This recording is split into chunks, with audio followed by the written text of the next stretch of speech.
ધોરણ 8 નો અત્યારે આપણે સામાજિક વિજ્ઞાનનો આઈએમપી સવાલ દેખવાનો છે કે સ્પેશિયલ ઇન્ડસ્ટ્રીયલ ઝોનમાં ઉદ્યોગ શરૂ થવાથી મળતા લાભો જણાવો।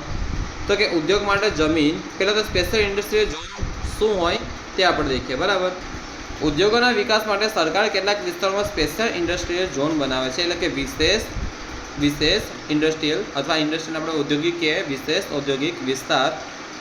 એ વિસ્તારમાં ઉદ્યોગ શરૂ કરનારને સરકાર ઉદ્યોગ માટેની સુવિધાઓ વાજબી ભાવે પૂરી પાડે છે। વાજબી એટલે કે સસ્તા, નીચા ભાવે, બરાબર, ઓછા ભાવે, તેમજ કેટલાક સમય સુધી જુદા જુદા કરવેરામાંથી એટલે જે પણ ટેક્સ ને બધું હોય તેમાંથી પણ છૂટછાટ આપે છે। આ બકા સેજમાં મળે, આનું ટૂંકું નામ છે સેજ અથવા સ્પેશિયલ ઇન્ડસ્ટ્રીયલ ઝોન। આઈ આવશે બકા ઇન્ડસ્ટ્રીયલનો સીઝ થઈ જશે આગળ। ચાલો, આઈ સીઝ સ્પેશિયલ ઇન્ડસ્ટ્રીયલ ઝોનમાં ઉદ્યોગ માટે જમીન બજાર ભાવ કરતાં ઓછી કિંમતે આપવામાં આવી છે। ઇન્ડસ્ટ્રીયલ, સ્પેશિયલ ઇન્ડસ્ટ્રીયલનો આઈ આવશે નહીં, ઝોન, સ્પેશિયલ ઇન્ડસ્ટ્રીયલ ઝોન। તેમાં શું છે, બજાર ભાવ કરતાં ઓછી ભાવે મતલબ ઓછી કિંમતે જમીન મળે છે। ઉદ્યોગના પ્રકાર મુજબ સબસિડી આપવામાં આવે છે।